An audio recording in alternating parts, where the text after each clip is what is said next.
देश की राजधानी दिल्ली 2047 तक कैसे विकसित होगी, इसको लेकर के मास्टर प्लान जारी हो चुका है। तो कैसे करेंगे? दिल्ली का क्षेत्रफल वो सीमित है, लेकिन आबादी लगातार बढ़ रही है। मास्टर प्लान ये कह रहा है कि जो यमुना नदी के एक्टिव फ्लड प्लेन है, जो नदी का दारा है, वही एक्टिव फ्लड प्लेन है। तो एक्टिव फ्लड प्लेन एरिया में किसी तरह की कंस्ट्रक्शन, अनऑथराइज कंस्ट्रक्शन नहीं होनी चाहिए।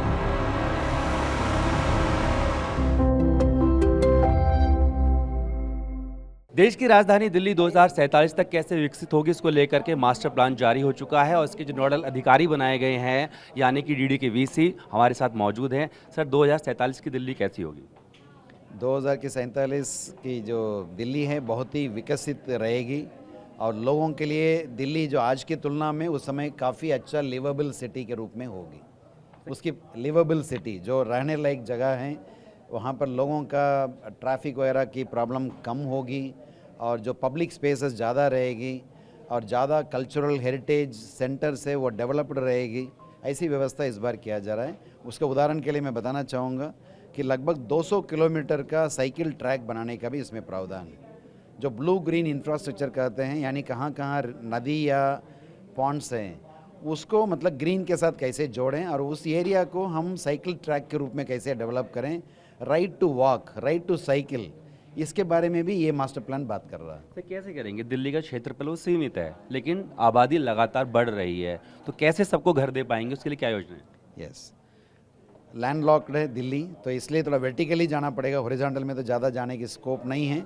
उसको देखते हुए डेंसिटी को अलग अलग जगह पर बांटा गया है। अब जैसे कुछ जगह हैं, कहाँ कहाँ हमारे जो झुग्गी झोपड़ी क्लस्टर हैं, उस जगह पर इन सिटू यानी वहीं पर ही बड़े कई मंजिल में वो फ्लैट्स बना के उनको देने का है। उसमें 500 तक एफआईआर देने का है, मतलब यानी ऊंचे मंजिल में होगा।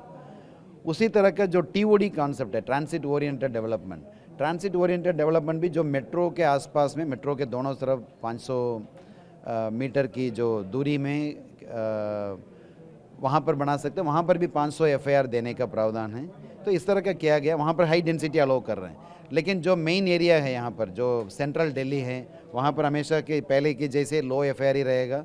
और जो दिल्ली के आउटस्कर्ट्स है, जो एक गांव का एरिया है, जो लो डेंसिटी एरिया कह रहे हैं, वहाँ पर भी कम एफआईआर ही दिया जा रहा है। इस तरह का जो अलग अलग जगह पर कहाँ दे सकते हैं वहाँ दिया जा रहा है, कहाँ पर नहीं देना चाहिए वहाँ पर नहीं दिया जा रहा है। यानी कि लुटियंस और एयरपोर्ट के इलाके को छोड़ के बाकी जगह आप कह रहे हैं कि एफआईआर जो है हाई राइज बिल्डिंग बना सकते हैं। कोई सीमा है कि कितनी मंजिल हो सकती है? नहीं, मंजिल तो कुछ भी हो सकता है, लेकिन मंजिल तो ऑटोमेटिकली निर्धारित हो जाएगा, क्योंकि एफआईआर हम निर्धारित करते हैं और जो सेटबैक्स कितना होना चाहिए वो निर्धारित करते हैं।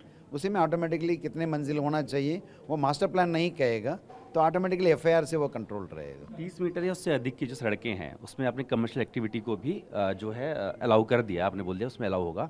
लेकिन कई जगह हम देखते हैं कि जो फायर सेफ्टी के नॉर्म्स होते हैं, वॉयलेट होते हैं, उसको लेकर क्या कर रहे हैं और थोड़ा क्या इसमें पूरा बता दीजिए, किस तरह कौन सा फ्लोर इसमें यूज़ कर सकते हैं? जहाँ तक फायर सेफ्टी नॉर्म्स की बात है, वो तो इम्प्लीमेंटेशन का इश्यू है। तो जैसे मास्टर प्लान में प्रोविजंस है, यूबीबीएल नॉर्म्स हैं, फायर सेफ्टी का नॉर्म्स है, तो उसका अनुपालन नहीं हो रहा है तो वो कंसर्न एजेंसी डीडीए हो, एमसीडी हो, फायर डिपार्टमेंट हो, तो उनको कार्रवाई करना चाहिए। वो इम्प्लीमेंटेशन का विषय है।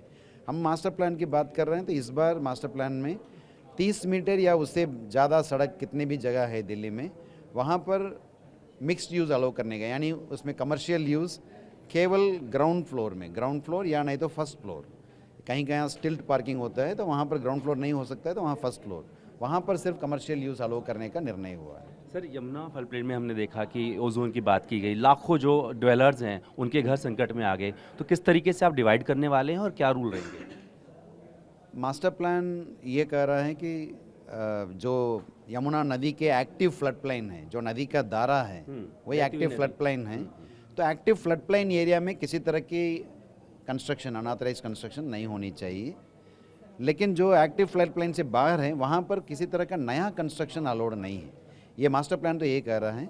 और कहाँ तक जो वो जोन या यमुना जोन की बात है, इसमें एनजीटी का भी डायरेक्शंस हैं, सुप्रीम कोर्ट का डायरेक्शंस है।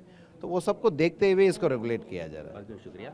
हालांकि इससे पहले भी डीडीए के मास्टर प्लान आए हैं, लेकिन सवाल जो है मनोहर लाल खट्टर से भी हमने पूछा कि पहले मास्टर प्लान बने हैं लेकिन उसमें क्या रहा, तो उन्होंने कहा कि पहले होता ये था कि सरकारें अलग अलग हुआ करती थी, काफ़ी एजेंसीज जो हैं वो उसमें शामिल होती हैं, लेकिन इस बार ट्रिपल इंजन की सरकार है तो ये जो मास्टर प्लान है 2047 इसको अच्छे से लागू किया जाएगा और उसका असर भी दिल्ली में देखने को मिलेगा। वीडियो नदीम के साथ भारतीय टीवी ने भारतवर्ष दिल्ली।